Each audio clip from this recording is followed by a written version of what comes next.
আসসালামু আলাইকুম। আসলে আমরা 4 দিন যাবত ট্রেনিং করতেছি, আজকে পঞ্চম দিন।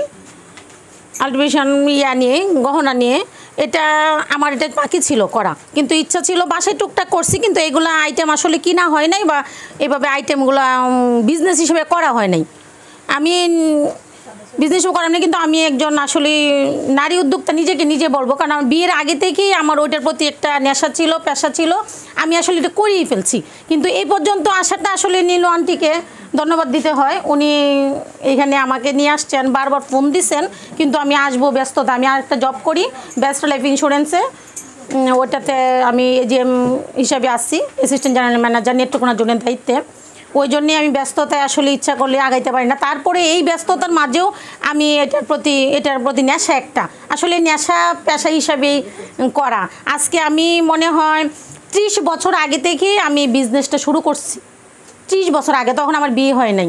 30 বছর আগে থেকে পরিবারের আসলে আমাদের এলাকার আমাদের পরিবারের একটা সুনাম আছে, বা হাট নেয় বললে আমাদের বাড়ির নামটা বলতে হবে।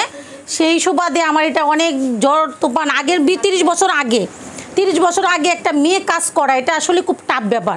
আবার আমরার মতো মধ্যবর্তী ফ্যামিলি যা একটু নাম ডাক আছে, এমুকের মেয়ে এমুকের ভাস্তি কাজ করে, এটা নিয়ে একটা আসলেই আমরা কিন্তু সমাজটা নিয়েই বসবাসটা বেশি করি। সমালোচনা মানুষ বেশি করে। আপনি ভালো কিছু করতে যাবেন, সমালোচনা করবে। এখন এটা চিন্তা করছে আসলে ভালো কিছু করলে সমালোচনা হবে। আমি এখন ভাবি কি, যে আমার যখন শুনবো যে 4 জন আমার সমালোচনা করতেছে, আমি ভাববো আমি সাকসেসফুল। এটাই আমাদের ভাবতে হবে। সেই জন্যে সেই সুবাদে আমি কাজ শুরু করছি।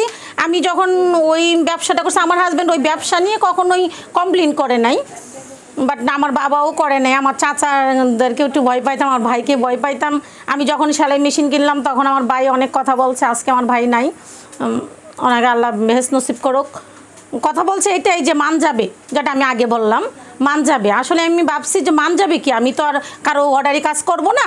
এখন দেখা গেছে নেত্রকোনা আসার পর আমার একটা ঝামেলা হয়েছিল, ওইটাতে গিয়ে আমার ওই সেলাই মেশিনটাই আমার পরিবারের একটা পরিবারটাকে নিয়ে নেত্রকোনা থাকার ওইটা একটা সম্বল হয়ে দাঁড়াইছিল, সেই সেলাই মেশিনটা। তাহলে মানুষ বলে যে আসলে আমরা মুসলমানটা এটা বিশ্বাস করি যে আল্লাহ যাহা করেন মঙ্গলের জন্য করেন, বা 20-5 বছর পর আমরা কি করব এটা আল্লাহই রেডি করে দেন। না হয় কেন আমি হুট করে সেলাই মেশিনটা কিনি, এটার প্রতি আগে থেকে এটা নেশা ছিল। বিয়ের পরে এটা সেলাই মেশিনটা কিনলাম, ওইটা নিয়ে বিজনেস করলাম। নেত্রকোনা আইসা আমি এমনও হয়েছে যে 1 মাসে আমি 50,000 টাকার কুশন বানিয়ে বিক্রি করছি দিউলিচাল স্কুলে।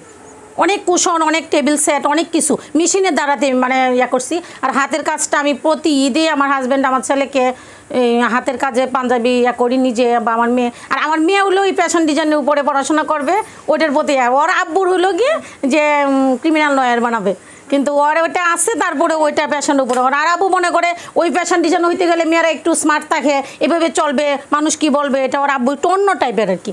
ঘুরো গারো সব করো, কিন্তু একটু পর্দার ভিতরে থাকতে হয়, ওইটা পছন্দ করে। কিন্তু ওই যে ট্রেনিংয়ের কথা বলছি, যে আন্টির এখানে ট্রেনিং করতে হবে, লিনু আন্টি কিন্তু আমার এলাকায় ট্রেনিং করতে হবে, তখন বলতেছে আচ্ছা যাও, সমস্যা নেই। এখন দেখা গেল কি, ও আমার অফিসে আস্তে আস্তে ইনভলভ করাতে ও বুঝতে পারছে না মেয়েদের আসলে কিছু করতে হয়, যুগ পাল্টাইছে না। ওই জন্যে ওইটার জন্য আমার বলতেছে তোমার না ট্রেনিং আছে, তুমি গেল না, আজকে 9টা বেজে গেছে। আমি বললাম না, 1 ঘন্টা পরে যাব আমি। তো এইগুলো আসলে সহযোগিতা করতে হয়। এই সহযোগিতার বন্ধুটা আমি অনেক কষ্ট করে অর্জন করতে হয়েছে। আসলে আমি সবাই দোয়া করবেন, আমি নিজেকে একজন